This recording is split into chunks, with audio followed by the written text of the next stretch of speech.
Di tempat ini di Hotel Po Menara Doa dari jam 6 pagi sampai jam 10 malam, dari hari Senin sampai hari Sabtu.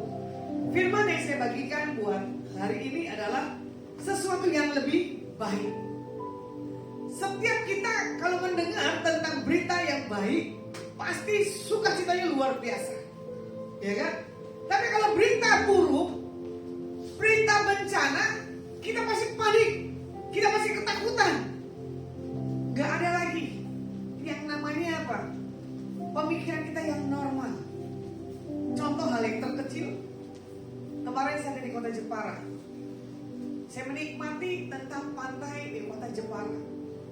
Jepara hujan terus, ya kan? Tapi saya lihat lautnya nggak naik airnya, tetap seperti itu, gelombangnya aja yang berubah, ya. Makanya di situ saya bicara tentang apa? Badai, ya kan? Badai dikatakan kita sendiri, nggak mungkin kita sendiri. Kenapa? Ada Tuhan dan Roh Kudus. Kalau kita hidup sendiri, ya benar. Kenapa? Tuhan melatih dan membentuk kita. Tapi buat hari ini kita melihat sesuatu yang lebih baik di tahun ini. Amen. Apalagi ini orang Chinese. Jumat, Sabtu, Minggu, lontong cap gome itu otomatis ada. Kemarin saya tiba di kota Jepara. Lesma, kamu mau makan apa? Lontong cap gome atau opor atau yang lain? Lontong cap gome aja. Karena apa? Merayakan sukacita orang-orang Chinese, ya. Ada acara kumpul di antara keluarganya.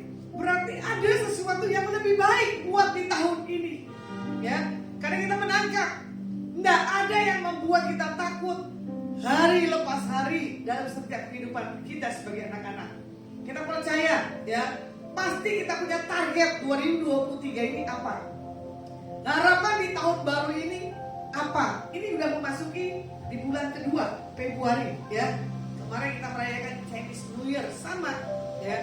Setiap orang-orang umumnya orang Chinese harus kumpul dimanapun mereka berada, kesatuan bagi setiap mereka.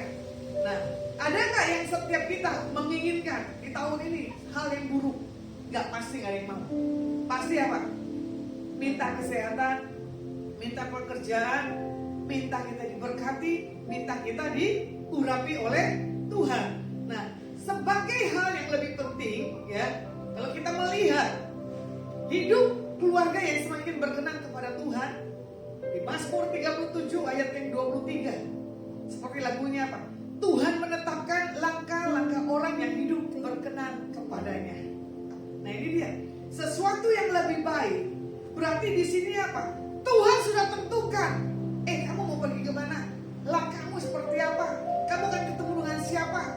Kamu akan mengalami seperti apa?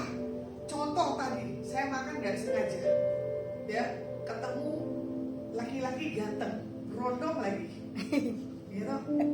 Itu yang saya doakan. Tuhan bilang orang ini akan masuk Akpol. Mana disangka saya datang sendiri restoran, mamanya lewat depan saya dan anaknya. Saya bilang ini bukan ya Tuhan yang saya doakan. Akhirnya dengan pedenya saya bilang begini, Kak. Dia kaget. Hai, ngapain? Sama siapa? Seorang mama walaupun dia sakit pinggangnya, ya kan? Tapi dia dengar anaknya sakit, telapak kakinya, mamanya otomatis refleks turun ke kota Semarang. Kenapa? Buat pengobatan anaknya supaya apa? Sesuatu yang baik. Karena anak yang satu akabri mau lulus di tahun ini. Sementara anak yang satunya lagi baru tahap 1 tahun yang lalu diterima di Akpo. Saya bilang begini, foto yuk sama tante, lumayan sama Brondo. Terus mamanya bilang begini, cariin dong mantu yang dokter. Nah, ini jeleknya orang Batak begitu. Mencari apa? Status. Jadi kan gak salah seorang ibu mencari sesuatu yang terbaik buat anaknya. Spontan saya keluar pembicaraan saya, marketing saya. Saya bilang begini, sudah kalau kamu mencari dokter, ponakan saya akan jadi seorang dokter. Saya bilang gitu. Ini dia cantik, saya bilang gitu kan. Akhirnya saya bilang apa? Jadi paribang, jadi bisa menikah. Karena mamanya baru Sianturi, saya orang Sianturi, adik saya laki-laki Sianturi, jadi bisa dinikahkan. Saya masukkan lalu ke grup, ya toh, ternyata punya komen dari saudara saya. Itu mamanya marganya apa? Ini dia mencari seorang dokter. Saya percaya ponakan saya di tahun ini dengan jalur khusus diterima Amin. jadi seorang dokter. Nah ini deh, bobot bebek, ya mamanya merindukan seorang dokter, anaknya juga bilang ini, ya tante saya pingin istri saya seorang dokter. Saya bilang ya udah, ini kan tantenya dokter Tuhan Yesus, bisa semuanya, apalagi di ponakannya secara medisnya. Anak ini senyum, gantengnya luar biasa, ya seperti Pak Penny hidungnya ada, hidung saya tidak punya, ya kan? Pesek. Terus saya bilang pada Tuhan, kalau Tuhan izinkan, nggak tahu ini abangnya atau adiknya buat ponakan saya. Karena apa? Regenerasi penerus dari papa saya seorang anggota polisi, walaupun pangkat rendah, supaya apa? Kita bisa tinggal di tempat yang kita dari masa kecil tinggal. Sesuatu yang terbaik pasti di depan mata. Makanya seperti lagunya gini, tanda-tanda telah nyata, jodoh di depan mata, gitu. Jadi saya nangkep ini jodoh di depan mata saya buat ponakan. Ya kan?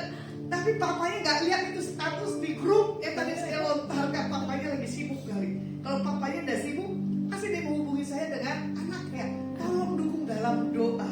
Nah, orang kita ini laku lagi di posisi orang-orang yang terjepit, betul nggak?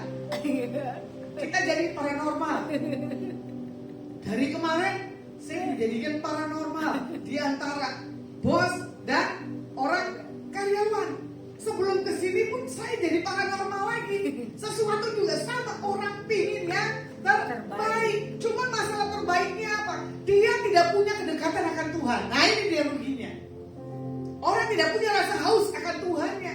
Bagaimana dia mendapatkan sesuatu yang terbaik daripada Tuhan? Gak mesti, gak mungkin, ya kan? Jadi kalau kita simak di Roma 8 ayat 28, di dalam kita mengasihi Tuhan, nah kita lihat rancangan Tuhan, ya kan? Mendatangkan kebaikan bagi, nah ini dia, bagi yang mana? Mengasihi Tuhan. Jadi itu udah satu paket jatah. Kalau mau dapat sesuatu yang terbaik daripada Tuhan, yaitu cari Tuhan dan kebenarannya. Kalau mau dilihat Ibrani 10 ayat 25, ya di sini firman Tuhan katakan apa? Janganlah kita menjauhkan diri dari pertemuan-pertemuan ibadah kita seperti dibiasakan oleh beberapa orang, tetapi marilah kita saling menasihati dan semakin giat melakukannya menjelang hari Tuhan yang sudah sangat dekat. Banyak hamba Tuhan sudah menafsirkan pesan Tuhan, dia bilang apa? Ini tahun-tahun penentuan di akhir zaman. Tapi bagi saya begini, siap sedia, berjaga-jaga. Jangan sampai kita didapati melakukan satu hal kebodohan. Contoh, kalau orang udah kepepet, orang udah tengkurap bisnisnya, udah lupa segalanya, udah gak bisa lakukan apapun. Cuma satu titik, dia cuma pakai kekuatan daripada Tuhan. Ada seorang ibu, saya berjumpa, seorang bisnis woman, good banget. Ternyata ibu ini orang yang gak bisa dibengkokkan. Besi dipanasin bisa bengkok, ibu ini dipanasin pun gak akan bisa bengkok. Saya bilang dengan rekan saya, kita ini orang yang udah keras, ada yang lebih keras lagi ini perempuan, yang besi gak bisa dibengkokkan. Tapi dengan cara Tuhan, ya kan? Ibu ini suka makan, ibu ini suka mengumpulkan orang-orang. Cuman masalahnya apa? Bukan dipakai buat pertemuan ilahi, tapi ada satu hal dorongan di atas ibu ini. Dia bilang begini, saya ingin punya satu hal persekutuan doaku. Wow, spontan marketing saya keluar. Ayo, kapan? Mau pakai Adonai atau enggak? Saya bilang gitu kan. Kalau pakai Adonai, saya punya tim. Ya, akhirnya dia berpikir. Sementara rekan saya kebingungan, carinya jemaat dari mana? Gak usah cari jemaat dari mana. Karyawannya dulu dilibatkan. Karena ibu ini punya potensi yang besar, tapi ini ibu terluka dengan apa? Gereja. Terluka dengan apa? Para pelayan-pelayan Tuhannya yang suka apa? Mencibir. Karena apa? Pelayan Tuhan ini belum dipulihin. Kalau orang yang sudah dipulihkan Tuhan, tidak akan mencibir. Saya melihat satu rumahnya aja angkanya udah good banget gitu kan. Waktu saya lihat, wih, angkanya keren, 88. rekan saya bilang gini, iya ibu ini suka dengan angka 88. Itu orang tahu gak sih itu bahasa Ibrani 88, new beginning, permulaan yang baru. Orang ini berapa kali bangkrut tapi bangkit lagi. Orang ini berapa kali bangkrut, bangkit lagi. Dan ibu ini mengharapkan sesuatu yang terbaik. Nggak tahu ya, Tuhan udah jamah, dia tahan itu tetesan air matanya. Hebat banget, kalau saya nggak bisa. Ya, apalagi kemarin ibadah di tempatnya Grace Utomo. Saya pikir Grace yang mau didoain janji saya, ternyata saya yang didoain. Saya nggak kuat, sambil saya beletak, katanya kepala saya terbelantik ke belakang. Yang nadangin saya sakit katanya, kena temboknya, pangkal pahanya. Sampai orang bilang ini, Bu, sakit gak palanya? Enggak. Jadi kalau orang yang sudah kepenuhan Tuhan, Roh Kudus, benar gak? Mau jatuh berdebak apapun, gak akan rasakan kesakitan. Di situ saya melihat pesan-pesan Tuhan. Di situ saya melihat sesuatu urapan yang tidak bisa saya tahan. Sehebat apapun saya, sekuat apapun saya, terpelanting juga. Sampai orang kaget lihat saya. Ternyata singa Yehuda bisa nangis. Saya bilang, ya saya bisa nangis kalau di hadirat Tuhan. Enggak, di hadirat Tuhan gak akan bisa. Seorang penyembah yang suka menyembah Tuhan, dia menyembahnya udah rasakan kita satu hal hadirat. Apalagi kemarin minggu baktian Kau Buddha di kota Sidoarjo, ya, GAB Mahanaim. Ini anak gak pernah tampil, tapi sekali dia tampil, dari nyanyi pertama sampai nyanyi ketiga saya cuma bisa nangis lepas kacamata. Kenapa saya harus nangis? Kenapa? Saya rasakan hadirat Tuhan yang luar biasa. Kehadiran Tuhan, wah itu good banget. Saya rasakan anak-anak muda yang rindu dan haus akan Tuhan. Kita bukan enak di tempat ini karena tadi PL sama singer, ya, karena ini tempat menara doa, betul sih dapat spesialnya. Ya, kalau nggak dapat spesialnya, nggak rasakan sesuatu hal yang ilahi di tempat ini. Ya kan? Kenapa? Ada imam-imam Lewi. Nah, bagaimana yang Tuhan mengharapkan bagi setiap kita anak-anak Tuhan?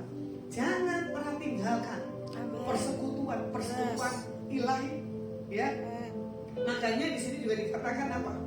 Iman yang semakin bertumbuh adalah iman hari lepas hari. Makanya bukan iman yang biasa-biasa. Kita lihat ya orang-orang yang biasa yang dengan Tuhan, orangnya itu punya gaya yang berbeda. Tapi orang yang punya kedekatan, punya iman akan Tuhan, setiap apapun kehidupannya tampil beda. Walaupun kesannya itu aneh, ya kan? Tapi membawa satu hal perubahan. Makanya kadang kalau Tuhan kemana kita dikirim dan diutus, masyurkan nama Tuhan. Amin. Tunjukkan siapa Tuhan dalam setiap kehidupan kita. Ya, mau di restoran kayak kita doain orang berdiri, mau di parkiran kayak doain orang berdiri, siapapun harus kita sentuh dengan kasih Tuhan. Nah, kalau mau dilihat rancangan Tuhan buat setiap kita yang untuk sesuatu yang baru di tahun ini adalah rancangan yang membawa satu hal, paradigma yang baru. Rancangan bagaimana kita bangkit menjadi seorang pemenang. Mau dilihat, ya kan? Kalau Yesaya 43 ayat 19a, lihat Tuhan hendak membuat sesuatu yang baru yang sekarang sudah tumbuh, belumkah kamu mengetahuinya? Nah, terkadang Tuhan sudah membuat sesuatu yang baru, kita tidak menyadarinya. Selalu kita apa? Menoleh ke belakang. Tapi puji nama Tuhan, ya. Saya mulai lagi streaming. Kenapa? Saya sudah punya kekuatan dari Tuhan. Walaupun maaf, kondisi semakin hari semakin merosot. Tapi saya punya kekuatan dari Tuhan. Kalau saya mau lihat sekarang ini saya gampang lelah dan gampang tidur. Tapi di saat saya lelah tidur, tapi saya bangun, saya punya semangat lebih. Amen. Dan lebih lagi. Nah, kalau kita mau lihat lagi di 1 Korintus 2 ayat yang ke-9, tetapi seperti ada tertulis, apa yang tidak pernah dilihat oleh mata dan tidak pernah didengar oleh telinga dan yang tidak pernah timbul di dalam hati manusia, semua yang disediakan Tuhan untuk mereka yang mengasihi Dia. Ini bagian bagi setiap kita, ya. Bagi yang mengasihi Tuhan. Jadi otomatis kita akan mendapatkan satu hal, kemenangan bersama dengan Tuhan. Jadi jangan bilang hidup gua dari dulu sampai sekarang sama aja. Salah. Hidup kita dari dulu dan sekarang semakin berbeda. Punya satu hal perbedaan. Makanya di sini dikatakan apa? Kita harus membuat pengorbanan. Kita harus membuat sesuatu hal, mengerjakan di luar batasan kemampuan dari kehidupan kita. Kalau kita mau lihat ya, orang-orang pilihan Tuhan di dalam ketika ada masalah tantangan, pasti mereka akan bertahan serta terus berjuang, ya kan, berjalan bersama dengan Tuhan.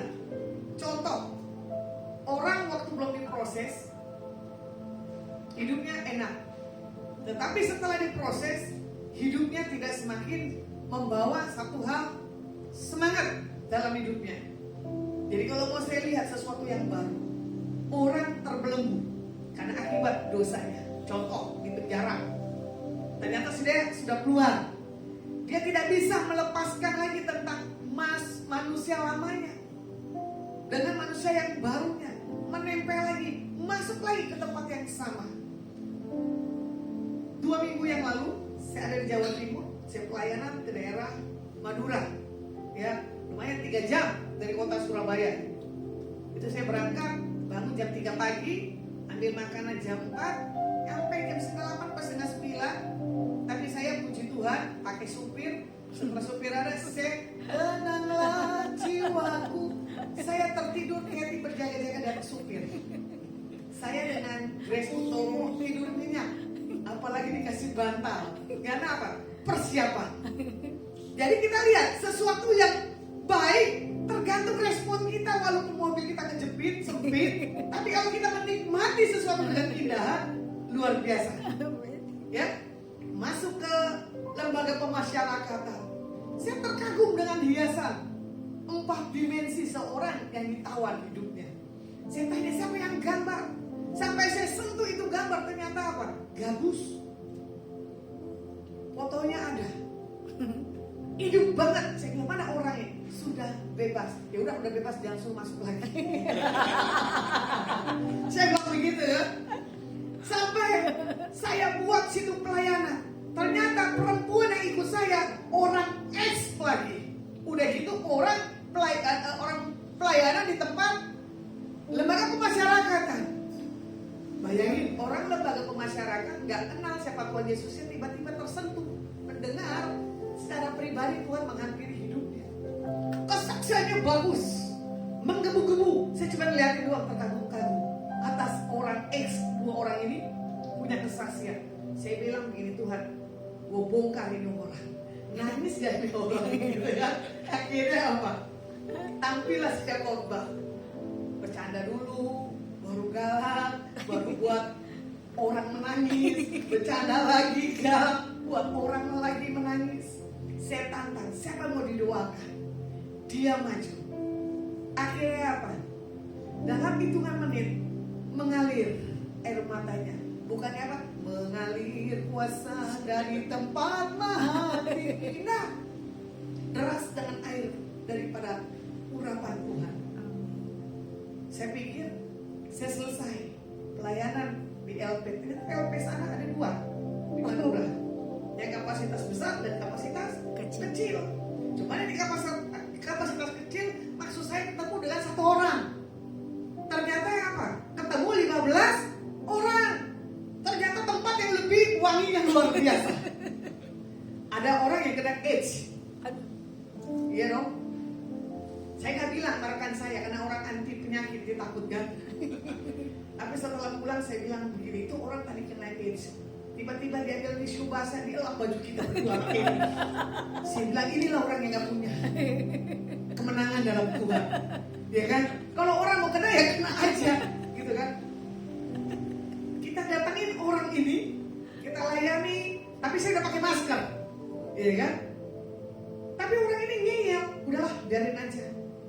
Tapi koordinatornya bilang gini, Bu, yang lain butuh didoakan. Waduh, butuh didoakan. Ya udah, tak doain. Ketemu tuh bandar 2 kali keluar masuk.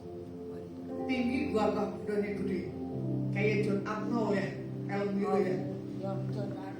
Ya kan? Saya nggak tahu kalau dia 2 kali bantal. Saya bilang gini, lu tuh ya nggak ada yang berani negor. Gitu. Saya nggak berani lu negor kecuali Tuhan. Dia mau menangis. Dia tahan itu air mata. Memang kalau laki-laki kalau menangis katanya banci, betul nggak? Katanya, gitu kan? Akhirnya bapak ini diem. Cuma dia bilang, gitu kan? Dia buangin mukanya. Dengar ya saya mau bicara. Dia berdiri lagi dengan tegak. Saya sampaikan pesentuhan. Saya sampai semuanya. Akhirnya saya bawa pulang. Tuhan bilang apa? Peluk mereka satu-satu. Aduh, peluk Tuhan. Akhirnya saya bilang gini, Pak, saya mau peluk, tapi jangan ada something ya. Ini kan pelukan kasih Yesus loh Pak. Untungnya saya tidak menikah. Jadi gampang saya peluk dan kamu gak akan dicemburu istrimu. Saya peluk dengan kasih. Air mata itu berbinar satu demi satu. Sampai rekan saya bilang gini, Bu, saya tidak kuat di tempat yang ini karena orang-orang yang ini orang-orang yang sudah lapar akan Tuhan. Iya, sudah nangkep dari awal. Jadi setelah itu pulang, ternyata itu orang ngikutin saya di belakang. Bisik-bisik tuh sama koordinator. Koordinator ada di samping saya, dia bilang begini, Bu, apa? Saya bilang, Bapak itu dibilang begini, oh itu benar semua. Ya benarlah, orang dukunnya Tuhan Yesus kok. Kalau dukunnya orang dunia gak akan benar. Siapa yang berani itu lawan? Saya cuma bilang gini, kalau dia punya uang lebih, kasih ke saya terima. Saya tahirkan buat pelayanan. Ternyata dia bilang begini, dia ngotot. Bilang sama ibunya dong, kapan lagi datang ke sini? Saya cuma nengok. Entar sebelum Tuhan Yesus datang yang kedua, kalau saya Tuhan izinkan masih hidup, saya bilang gitu. Dia cuma diam. Bu makasih ya. Saya dengar kesaksiannya, gitu kan. Akhirnya saya makan, saya rekap lagi pelayanan dari LP yang di Permakasan yang ke-1 dan yang kedua. Saya bangga akan Tuhan. Amin. Kalau kita bisa sentuh orang-orang yang begitu, mereka keluar pasti punya perubahan. Ya, yang saya lihat dan saya lakukan, saya ketemu dengan orang-orang yang begini, punya kespesialan daripada Tuhan. Terkadang saya bilang begini, setiap saya mau khotbah, bedanya kamu dengan saya 11-12. Saya tidak masuk penjara, kalian masuk penjara. Saya bilang gitu kan. Nah karena apa? Untung saya ditangkap Tuhan dulu, kalau enggak sama saya kejeblos di sini. Kamu jangan lihat saya sekarang ya, saya bilang gitu kan. Apapun saya bisa lakukan. Jadi kalau orang yang kenal saya sampai hari ini, MacGyver saya keluar tiba-tiba. Cuma saya bilang, kenapa ya bisa pikiran MacGyver saya keluar tiba-tiba? Ya kan? Itulah talent dari Tuhan.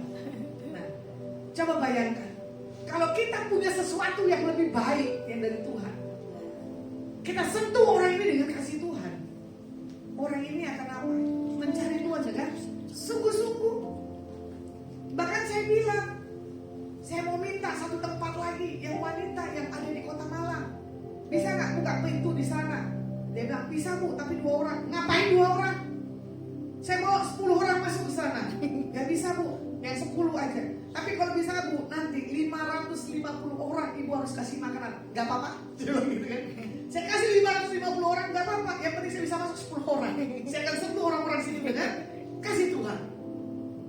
Ya Bu, nanti akan saya coba lihat. Bayangkan, ya. Amin. Saya pikir saya selesai dengan orang-orang yang seperti ini pelayanannya. Ternyata kan pembentukan karakter seseorang, pertobatan seseorang, ketemu dengan seseorang yang sama-sama backgroundnya yang dari sana. Makanya kadang saya bilang begini, iya ya, kalau kita tidak disentuh dan tidak dijamahkan Tuhan, kita tidak menjadi lebih baik, bahkan lebih parah, ya. Jadi kalau kita lihat di Kolose 2 ayat 6, kamu telah menerima Kristus Yesus Tuhan kita, karena itu hendaklah hidupmu tetap di dalam Dia.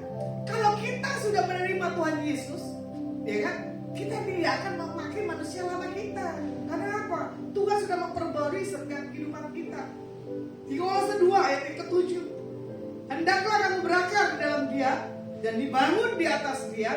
Hendaklah kamu bertambah teguh dalam iman yang telah diajarkan kepadamu, dan hendaklah hatimu melimpah dengan syukur. Nah ini dia, hati yang melimpah dengan syukur, ini yang gak gampang di hari-hari ini. Bisa nggak kita punya rasa ucapan syukur dalam setiap kehidupan kita? Belum tentu. Contoh tadi, saya tiba kota Semarang, udah hujannya gede banget lagi. Itu embun mobil luar biasanya. Saya sudah dikasih sen, ternyata dia klakson mepet di sebelah kanan saya. Saya cuma begini, ini orang brengsek. Akhirnya saya diam daripada dia tabrak saya atau saya nabrak dia. Cuma saya geleng-geleng, Tuhan, ini tidak punya rasa syukur, ya kan? Diri saya sendiri, jangan itu orang tidak tahu anak Tuhan aku bukan, gitu kan? Saya sudah lontarkan kata-kata yang pahit keluar dalam perkataan saya. Akhirnya sambil kita ngobrol di mobil, hujan tuh gede, tiba di kafe yang selanjutnya, hujan tuh berhenti. Tuhan baik, karena apa? Saya tidak bisa kena hujan, nanti sakit. Jadi kemana-mana daripada saya pakai payung, mendingan pakai topi, ya kan? Untuk apa? Menutupi kepala. Nah, jadi kalau orang yang sudah menerima dan percaya kepada Tuhan Yesus, dia akan membangun, ya, berakar di dalam Tuhan, dan selalu hari lepas hari punya rasa syukur. Nah, kalau kita lihat di dalam kita menerima dan percaya Tuhan Yesus, ya kan? Yang pertama kita ini berakar, yang kedua kita dibangun, yang ketiga kita bersyukur. Bagaimana di sini yang berakar? Kalau mau dilihat sebuah pohon beringin, betul nggak? Pertama pohonnya kecil, ya, lama-lama pohonnya besar. Akarnya bisa dicabut nggak? Sampai kapanpun nggak akan bisa. Karena apa? Kuat sekali. Nah, makanya Tuhan mau setiap kita punya akar pengenalan akan Tuhan itu, ya, kuat. Bukan kelihatannya tuh bagus di luar, tapi di dalamnya enggak. Nah, kalau mau dilihat di Mazmur 1 ayat yang ketiga, ya, di sini dikatakan apa? Orang itu berhasil dalam segala usahanya, seperti pohon di tepi sungai yang berbuah pada musimnya dan tak pernah layu daunnya. Jadi orang yang berakar, ketahuan kok. Maaf ya, wajahnya jelek, tapi kalau dia seorang penyembah tetap keren lah. Gak laki gak perempuan, cantik di hadapan Tuhan. Makanya kadang orang punya titik lemah. Contoh, kemarin yang saya saksiin aja ya, di penjara sana Madura, dia mau pulang baru tampil, dia punya lagu nge-rap. Orangnya kurus kerempeng, bisa nge-rap lagi. Saya tanya, kamu udah latihan belum? Belum. Loh kok kamu bisa nge-rap? Ya bisa. Sampai saya juga geleng-geleng kepala saya. Kenapa? Saya suka joget. Saya bilang, wih keren sekali orang LP yang mau keluar, ternyata dia punya talent tersembunyi. Udah kurus kerempeng bisa gaya lagi. Saya bisa ketawa, saya bilang ini Tuhan, ada nangisnya, ada saya sedihnya di tempat ini. Ya kan? Ternyata Tuhan bawa. Orang ini punya sesuatu karya ciptaannya sendiri, bukan karya yang dinyanyikan orang pada umumnya. Saya bilang, coba kamu bikin teks lagu lagi, bikin komunitasmu, bikin lagu-lagu rohani yang bergaya rap, gitu kan? Nah, buat setiap kita, makanya kalau dilihat di Yeremia 17 ayat 8, ya, ia bagaikan pohon di tepi sungai yang mengalir, akarnya merambat sampai ke air, ia tak takut musim kemarau, daun-daunnya selalu hijau. Sekalipun negeri dilanda kekeringan, ia tak gelisah sebab ia selalu menghasilkan buah.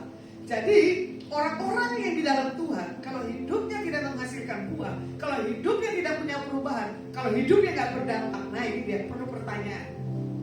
Masih Carlota enggak? Carlota tahu dong ya film Mandarin. Kebanyakan tuh, makanya orang luka di gereja karena apa? Mulut Carlota suka gosip. Tadi saya baru datang juga, saya kaget lihat singer Ibu Irma. Saya bilang, ini ADG dari mana ya? Saya bilang, ada something-something gak? Apa sih Bu? Katanya. Kamu ngerti ya something-something? Ibu Irma yang nangkep. Begini loh. Karena saya lihat Bu Irma ini beda. Gak pernah lihat tapi tampilnya kayak ABG. Wah, saya bilang, kamu ini orang Jawa tapi gaya Sulawesi dan Ambon. Apa itu? Bajunya ada kembang-kembang, tinggal ada tarian India aja, ya, bisa menari. Jadi saya pengamat orang-orang yang punya perubahan, auranya lagi berbunga-bunga dan enggak, ya padahal ya, katanya tetap Bu Irma cinta kamu Pak. Nah,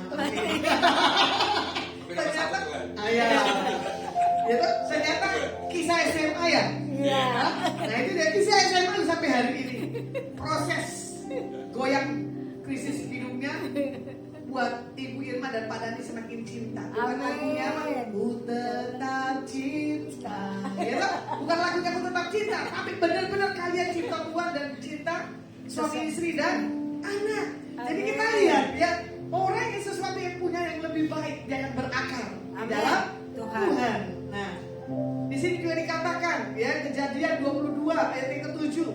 Lalu berkatalah Ishak kepada Abraham ayahnya, "Bapa," sahut Abraham, "Ya anakku," bertanyalah ia, "di sini sudah ada api dan kayu, tetapi di manakah anak domba untuk korban bakaran itu?"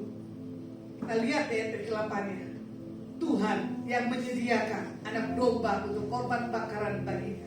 Anakku, demikianlah keduanya berjalan bersama-sama. Sesuatu yang baik, yang pertama kita berakar. Yang kedua, dibangun. Nah, kita harus mengecek apakah kita benar-benar sungguh-sungguh kepada Tuhan, atau kita punya ego yang mementingkan diri kita sendiri. Tuhan belum jawab. Mana janji Tuhan? Oh, didoain dan digenapi, ya kan? Dibangun. Orang yang stres, janji Tuhan nggak bisa dipegang. Ini benar-benar kesaksian. Dia panggil paranormal, difasilitasi semuanya. Enak gak? Saya datang nggak difasilitasi loh. Yang ada dibilang begini, "Ini ada dukun gua, lu mau didoain nggak?" Saya kaget, paranormal dapat fasilitas. Saya datang nggak dapat fasilitas. Datang sendiri, pulang sendiri. Itulah. Akhirnya dikasih makannya makanan ayam oti. Betul lah, tapi saya menikmati. Saya bilang, dalam nama Tuhan Yesus ini ayam oti, tidak apa-apa ya Tuhan. Biasanya kan saya makan yang ayam pilihan gitu. Ini ayam boiler lagi. Enak Bu, enak. Apa, menyenangkan orang itu nggak gampang ya, walaupun kita nggak suka itu ayam. Udah kenyang full, tapi kita paksa harus makan. Disampaikan pesan Tuhan, orang ini bilang temannya, "Sama ya kayak suhu yang lu bilang itu ya, bulan 3, bulan sekian, begini. Apa?" Saya bilang itu. "Iya, kemarin baru dipanggil suhu." "Kok sama pesannya?" "Kamu sudah menajiskan dirimu, tanya orang spiritual. Harusnya kamu punya Tuhan, cari Tuhan. Ku cari wajahmu, ya, temukan kasihmu." Kau Tuhan yang tidak jauh, kita yang menjauh. Karena apa? Kapan sih jawaban? Anaknya juga bengong. Mamanya istilahnya gini loh, terkagum-kagum ada dukun yang tiba-tiba dari undang, nggak difasilitasi buat heboh. Ya loh, paling enak dong. Saya datang, kakak Kiki makan kayak seolah-olah saya punya rumahnya. Saya menikmati keindahan rumahnya. Ujung-ujungnya sentuh anaknya, mamanya kaget. "Kok benar semua ya?" "Ya benar lah. Dukun siapapun yang saya temuin tidak seperti yang Tuhan pakai perfect buat hamba-hambanya yang punya karunia-karunia yang daripada Tuhan. Tapi menjaga itu tidak gampang, ya, karena harus punya apa? Ketulusan dan kemurnian. Bayangkan. Nah, kalau kita mau lihat lagi, ya, di sini tentang Kejadian 4 ayat yang ke-1. "Kemudian manusia itu bersetubuh dengan Hawa istrinya dan mengandunglah perempuan itu lalu melahirkan Kain. Maka kata perempuan itu, 'Aku telah mendapatkan seorang anak laki-laki dengan pertolongan Tuhan.'" Ya kan? Jadi kalau kita mau lihat lagi perbedaannya, pondasi yang kuat diperlukan adalah sesuatu hal kekuatan di dalam Tuhan. Nah, kalau mau dilihat tentang Tuhan sudah membangun satu hubungan antara Adam dengan Hawa, makanya Tuhan kasih, ya kan, seorang anak laki-laki untuk apa? Membuat satu hal perbedaan. Kalau mau dilihat di Kejadian 4 ayat 25, kalau mau dilihat Matius 27 ayat ke-5, ya kan, dia melemparkan uang perak ke dalam bait suci, dan di situ kita melihat Petrus menggantungkan dirinya. Nah, inilah yang orang tidak punya sesuatu hal bangunan yang kuat di dalam Tuhan. Kalau mau dilihat yang ketiga tentang bersyukur. Saat masalah demi masalah terasa semakin berat, Jangan kita banyak kemana-mana, ya. Berhenti sejenak, kita berdoa. Hari itu sempat saya bilang begini, saya mau balik ke Semarang. Ibu mau bareng sama saya enggak ke Bukit Doa, Getsemani?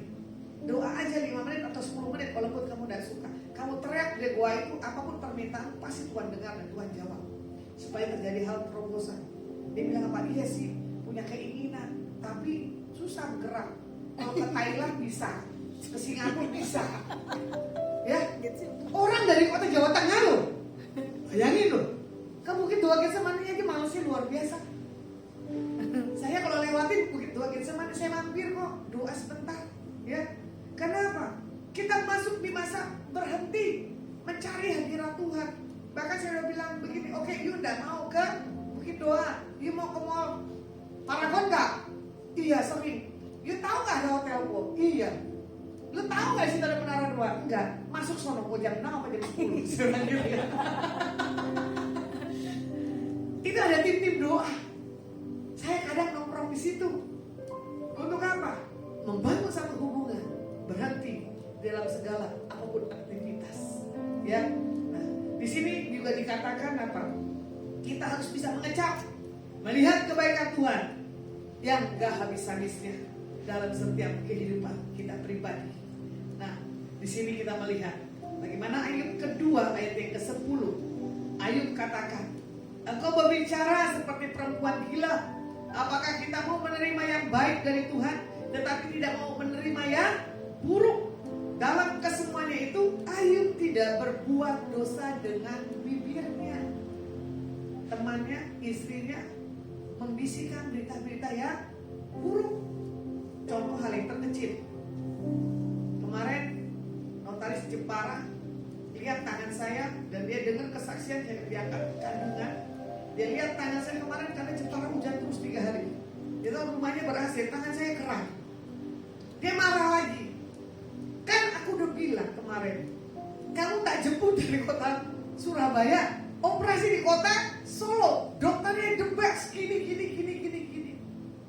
Akhirnya dia bilang begini, nanti atur waktu, aku yang tak bayarin kamu, cek dengan dokter yang di Solo. Orang bisa menghalalkan segala apapun hidupnya. Sesuatu yang baik pasti orang suka, betul tak? Tapi saya bertanya, siapapun dokter yang menjamah tangan saya, itu yang terbaik dari Tuhan, walaupun ini tangan cacat sebagainya. Tidak seperti yang biasanya. Cuman di sini Tuhan mau latih bagaimana saya punya rasa syukur. Amen. Dalam kelemahan tangan saya. Amen. Dalam kelemahanku, terus kuasa-Mu nyata sempurna. Dalam kelemahan sama seperti Rasul Paulus, di saat mau berbuat baik, yang buruk muncul. Sama seperti Ayub. Di sini dikatakan apa? Kenapa kita mau menerima yang baik dari Tuhan, tetapi kita tidak mau terima proses yang buruk? Saya bilang iya juga ya Tuhan. Orang berkata-kata begini. Dulu Bulasma sering posting, ada di sini makan ini, makan ini.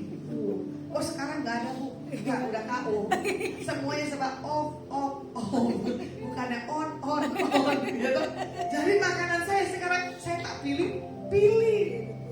Makanya orang bilang mau tukang pijit, Bu kurusnya kok jauh. Syukurlah kurus, kalau bisa kurus lagi. Karena apa? Memaksimalkan kita punya tubuh.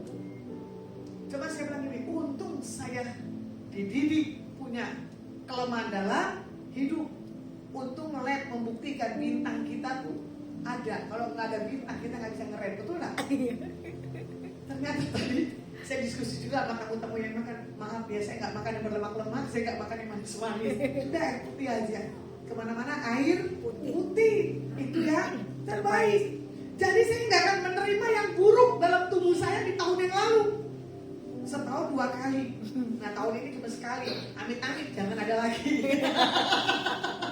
Walaupun saya punya fasilitas dari Tuhan, saya nggak mau pakai. Tapi ada rekan saya ngotot, jangan dioperasi di situ. Kamu kan punya fasilitas yang ini. Kalau kita berbuat baik, siapapun yang kita jumpai, orang sepelit apapun, ya punya kebaikan. punya limit. Saya cuma gini, menyenangkanmu Tuhan, menyenangkanmu. Di titik saya tidak punya dana. Tiba-tiba semalam klik gitu kan. Kenapa ini orang masuk dana? Saya bayar. Saya bilang gini, aku punya Tuhan yang besar. Walaupun rekening nggak banyak, ada aja cara Tuhan sesuai kebutuhan, bukan keperluan lo ya, kebutuhan.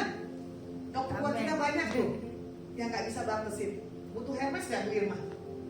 Butuh Hermes nggak? Oh, jangan gitu Bu Irma. Nggak suka, nanti kamu punya Hermes jalan tuh beda. Oh, itu nggak bisa jalan kan? Makanya jangan butuh Hermes. Ya, tas 50.000 cukup lah. Saya tuh 15.000 tuh. Ya, tadi aku saya bilang gini, kok kamu pakai tas yang begitu sih? Gak apa-apa, aman 15.000 daripada puluhan juta. Orang pikir uangnya banyak, tiba-tiba bisa menghilang, mateng loh. Ya, jadi yang Ayub katakan apa? Kita harus terima juga yang buruk. Jangan terima yang baik. Makanya gini loh, perkataan lagi di bibir kita ini ditekankan, dijagai. Jadi kalau kita ingat dan kita percaya kepada Tuhan Yesus, dan kita harus semakin berakar dan dibangun di atas fondasi yang benar di dalam Tuhan Yesus. Kita akan tutup dengan kata-kata, biar kita selalu mengucap syukur kepada Tuhan, biar hidup kita berkenan kepadanya. Apapun yang kita kerjakan dibuat Tuhan Yesus berhasil, dan kita menjadi berkat bagi banyak orang. Oke, kita akan pujian.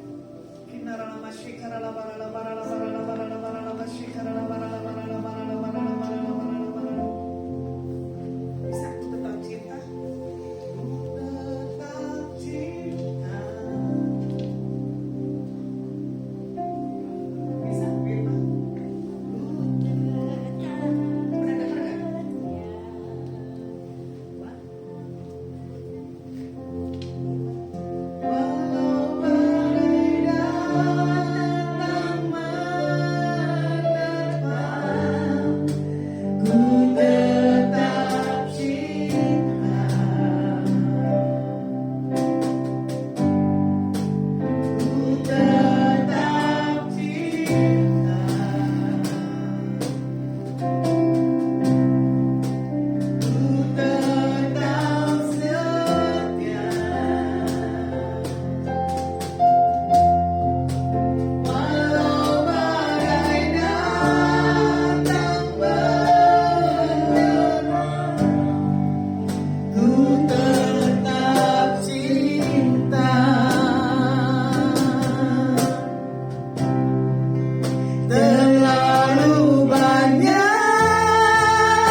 Tuhan katakan buat Susilawati BNPB pada sore hari ini, Tuhan katakan tetap pegang janji Tuhan dalam hidupmu. Kau akan bisa melihat perubahan-perubahan yang besar terjadi dalam hidupmu, yang Tuhan mau buat. Bagaimana kau kuat di dalam Tuhan, berakar dan bertumbuh di dalam Tuhan. Nah, kau akan lihat dalam berapa hari ke depan ini ada yang ilahi yang akan Tuhan lepaskan dalam setiap hidupmu. Ketulusan dan kejujuran buat Susilawati adalah sesuatu hal kunci kau mendapatkan satu jawaban demi jawaban dalam hidup. Sore hari ini, berkat pengurapan yang daripada Tuhan Yesus menyertai dan memberkati hidup di dalam nama Tuhan Yesus Hamasyah. Oh Tuhan, terima kasih buat Michael Adrian Lapa Tuhan. Kami serahkan Ibu Michael Adrian ke dalam tangan. Jangan takut dan jangan khawatir, kata Tuhan. Aku Tuhan yang menyediakan apa yang menjadi kebutuhan keperluan buat hidupmu. Dalam detik-menit ke depan, ada yang Tuhan akan bicara dalam hidupmu. Itulah yang meneguhkan buat engkau Michael Adrian Lapa.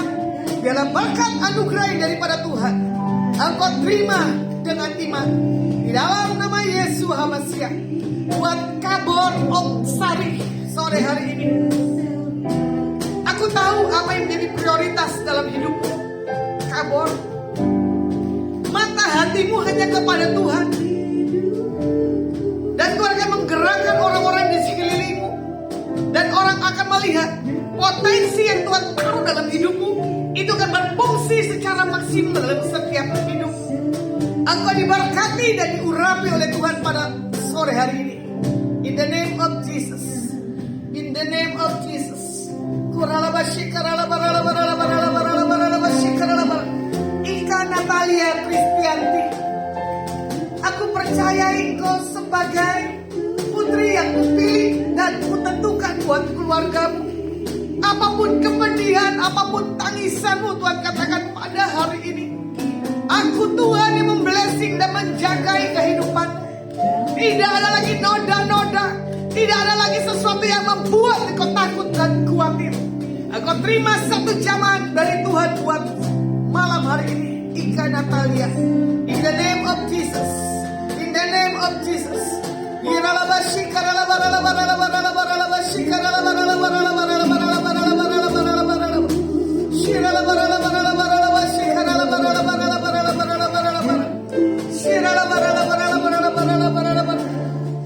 Untuk Ercan, Tuhan katakan sore hari ini, percaya dan kau akan melihat yang tidak pernah kau lihat. Buat Ercan sore hari ini, Tuhan akan membaharui kehidupanmu hari lepas hari. Seberapapun kau punya kemampuan dan kekuatan, tapi kalau kau bergantung kepada Tuhan pada hari ini, aku akan melihat satu demi satu penyelesaian dalam setiap hidup. Dan kau diberkati dan kau diurapi oleh Tuhan pada hari ini. Tuhan berkati umatmu yang ada di tempat ini, maupun yang menyaksikan streaming yang tidak bisa hambamu sebutkan satu demi satu. Hambamu percaya oleh kasih anugerah yang diberikan Tuhan, Engkau yang memberkati setiap umatmu di tempat ini. Mari kita mengangkat tangan kita di hadapan Tuhan. Kami kawal dalam doa buat bangsa kami Indonesia, Pak Jokowi Tuhan. Biar pengurapan takut Tuhan ada di atas Pak Jokowi dan Pak Tuhan. Para menteri, RT, RW, lurah, camat, wali kota, gubernur dan bupati, Tuhan berkati dan urapi. Berkati para hamba-Mu yang esok melayani. Berkati setiap orang-orang yang akan datang ke tempat ibadah. Biar mereka merasakan ada sesuatu yang berbeda dalam setiap kehidupannya. Diberkati Pak Posunkop Tuhan, yang sudah memberkati menara doa di tempat ini. Diberkati putra-putrinya yang 3 orang dan para mantu cucunya. Diberkati keluarga besar daripada bapak dan ibu, karyawan daripada POM, karyawan daripada Paragon, karyawan daripada Luiski. Tuhan jagai bisnis-bisnis daripada Pak Posunkop Tuhan. Kami tahu apapun yang sudah diberi, apapun yang dikerjakan Pak Posunkop, Tuhan lipat kali gandakan dengan cara yang ajaib. Terima kasih buat syukur kami bagimu, buat anugerah. Kami mengangkat kedua tangan kami akan pulang. Biar berkat yang terbaik yang datang dalam nama Bapa, Putra, Roh Kudus, di dalam nama Yesus Mesias, kami terima dengan iman. Biar apapun yang kami pegang, kami yang sentuh, dibuat Tuhan Yesus Mesias berhasil. Yang percaya sudah terima berkat Tuhan, sama-sama katakan amin.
adalah Polus dekat hotel dan mall Paragon. Tanya siapa tahu mana menara doa, ya. Dan saya percaya setiap kita diberkati oleh Tuhan. Kami dari Menara Doa Poluk menyapa yang menyaksikan maupun di tempat ini. God bless you. Dan selalu Tuhan menjawab doa. Namun